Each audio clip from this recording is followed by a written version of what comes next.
BHK flat with 1110 SFT లో ₹1 కోటి మాత్రమే. బాచుపల్లి కెనడి గ్లోబల్ స్కూల్ కి 1 నిమిషం దూరంలో.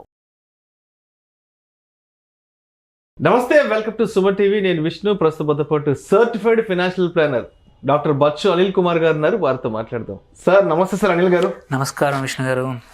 సార్ అనిల్ గారు, అధిక వడ్డీ పేరిట 700 కోట్ల ఘరానా మోసం అంటూ కూడా నిన్న అన్ని దినపత్రికల్లో ఒక వార్త ప్రధానంగా రావడం జరిగింది. ఒక్కసారి ఆ వార్త ఏంటో సంక్షిప్తంగా చదువుతాను. అధిక వడ్డీ పేరిట 700 కోట్ల ఘరానా మోసం, పెట్టుబడికి అధిక వడ్డీ చెల్లిస్తామని ప్రకటించిన DKZ టెక్నాలజీ సంస్థ బాధితుల్ని మోసం చేసింది. పర్వదినాల సమయంలో ప్రత్యేక ఆఫర్లు ప్రకటించిన సంస్థ నట్టేట ముంచిందని పోలీసులకు ఫిర్యాదు చేసిన స్పందన లేదని బాధితులు ఆవేదన వ్యక్తం చేశారు. ఏంటి అసలు ఈ DKZ సంస్థ ఈ పర్వదినాల సమయంలో ఆఫర్లు ప్రకటించడం ఏంటి? ఇదేమైనా బట్టల షోరూమ్ లేకపోతే ఏమైనా జ్యువెలరీకి సంబంధించిన షోరూమ్? అయితే వీళ్ళకి ఎటువంటి బిజినెస్ లేదండి. వీళ్ళు ఓన్లీ మాదొక ప్లాట్ఫామ్, ఫైనాన్షియల్ ఇన్వెస్ట్మెంట్ ప్లాట్ఫామ్. ఇందులో డబ్బులు పెడితే మేము ఇంత రిటర్న్స్ ఇస్తాం. ఇది వీళ్ళు రకరకాల, అంటే ఈ స్కామ్లో కూడా రకరకాల ప్లాన్లు వేసి మాస్టర్ మైండ్, అంటే ప్లాన్ని కూడా చీటింగ్ అనేది తెలుసు, వాళ్ళకి తెలుసు ఇది చీటింగ్ అని. ఆ చీటింగ్ని కూడా కాంప్లికేట్ చేస్తే జనాలకు అర్థం కాదు. సో మంత్లీ ప్లాన్ అని, 3 months ప్లాన్ అని, 6 month ప్లాన్ అని, లాంగ్ టర్మ్ ప్లాన్ అని. సో 1 month అయితే 8 to 10%, 3 months అయితే 10 to 12%, అదే 6 months ప్లస్ ఇన్వెస్ట్ చేస్తే 12+ అని. సో ఏం చేశారంటే ఫస్ట్లో మొదట్లో ఇన్వెస్ట్ చేసిన వాళ్ళకి డబ్బులు ఇచ్చారు. 6 months తర్వాత నువ్వు వెళ్తే కాంటే తీసుకో, బట్ దీనికి ఎందుకు తీసుకొని ఏం చేస్తావు, రిటర్న్స్ ఇంత బాగా వస్తున్నప్పుడు నువ్వు మళ్ళీ మా దగ్గర ఇన్వెస్ట్ చేయి, ఇంకా లాభాలు వస్తాయి.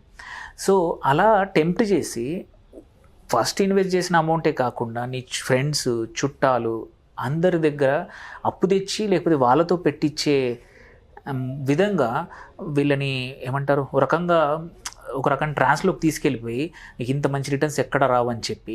యాక్చువల్లీ ఇన్హెరెంట్గా ఎటువంటి బిజినెస్ మోడల్ లేదు. పోనీ వాళ్ళు ఏదైనా ట్రేడింగ్ చేస్తున్నారా, ఏదైనా బిజినెస్లో పెడుతున్నారా అంటే ఏమీ లేదు. Only for the sake. చాలా రోజుల తర్వాత ఇంకా స్టాగ్నేషన్ వచ్చినప్పుడు ఏం చేశారంటే ఒక స్టోర్ ఓపెన్ చేశారు. దట్టు ఒక మొబైల్స్ ప్లస్ కొన్ని బట్టలు ఇలాంటి దుకాణం అమ్మడానికి ఒక ఫ్యాన్సీ స్టోర్ ఓపెన్ చేసి దానికి ఏంటంటే కొద్దిమంది ఫిల్మ్ స్టార్స్, అంటే అప్కమింగ్ ఫిల్మ్ స్టార్స్, మోడల్స్ని తీసుకొచ్చి వాళ్ళని కూడా ప్రమోషన్లో వాడుకొని ఇంకా ఇన్వెస్ట్మెంట్ రైజ్ చేసి, అన్నిటికన్నా ఇంపార్టెంట్ వీళ్ళ దాంట్లో సేలియంట్ ఫీచర్ ఏంటంటే ఈ స్కామ్లో use of social media. Social media influencers, whether it is ఇన్స్టాగ్రామ్లో పాపులర్ అయిన ఆర్టిస్టులు కావచ్చు, ఆర్ లోకల్గా యూట్యూబ్లో పాపులర్ అయిన వాళ్ళు ఎవరైతే ఉన్నారో వాళ్ళతో రకరకాల వీడియోస్, స్కిట్స్ తయారు చేయించి డబ్బులు ఒట్టిగా ఉంచడం ఎందుకు, ఈ DKZలో పెడితే డబ్బులు చాలా వస్తాయి అని చెప్పి రకరకాల అంటే ఎంటర్టైన్మెంట్ని కలిపి స్కిట్లు తయారు చేయించి రోజుకి 4 సార్లు అప్లోడ్ చేసి వాళ్ళకు కూడా పెద్ద అమౌంట్లో ప్రతి వీడియోకి డబ్బులు ఇచ్చి టెంప్ట్ చేసి ఏం చేశారంటే ఈ స్కామ్ని నియర్లీ 1.5 2 years 3 years నుంచి ఫుల్ అగ్రెసివ్గా చేసి 700 కోట్ల ప్లస్ తీసుకెళ్ళి 3 బ్రాంచ్లోకి ఎక్స్పాండ్ చేశారు.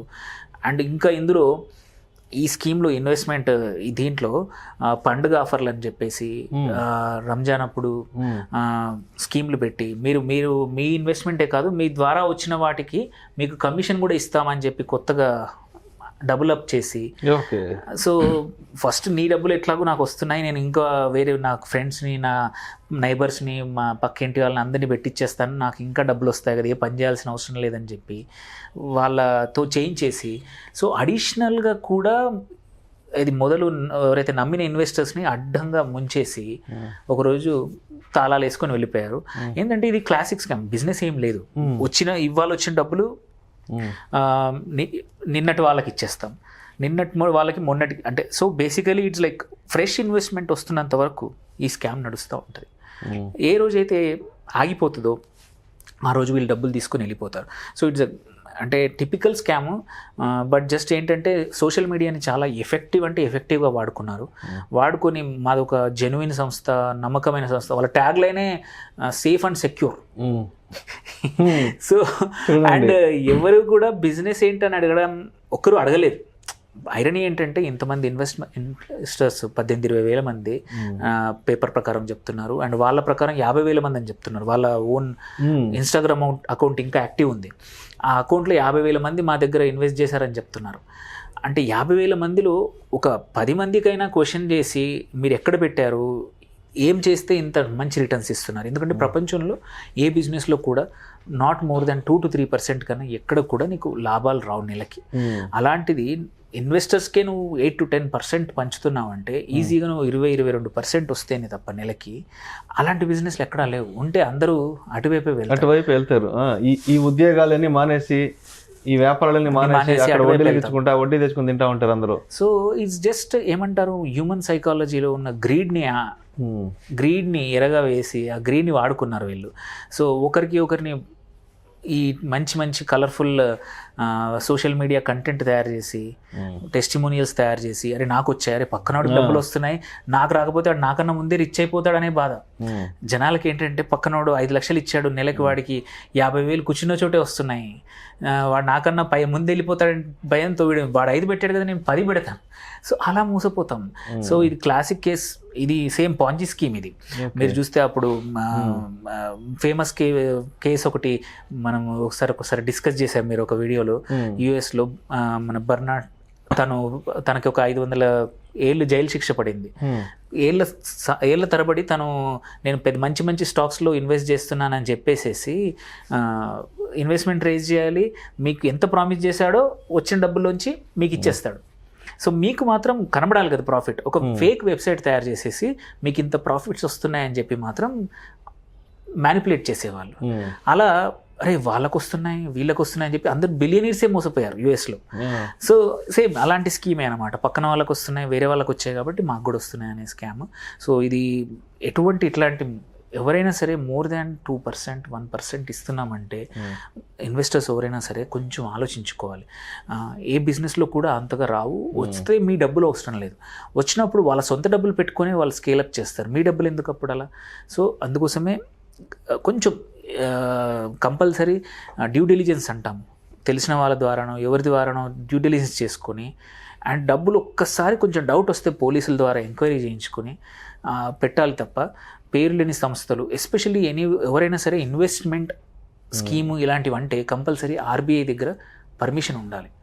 ఈవెన్ మీరు ఎన్బిఎఫ్సిస్ చూస్తే 10 కోట్లు 5 కోట్లు రేస్ చేయాలన్నా ఎన్బిఎఫ్సి లైసెన్స్ కావాలి.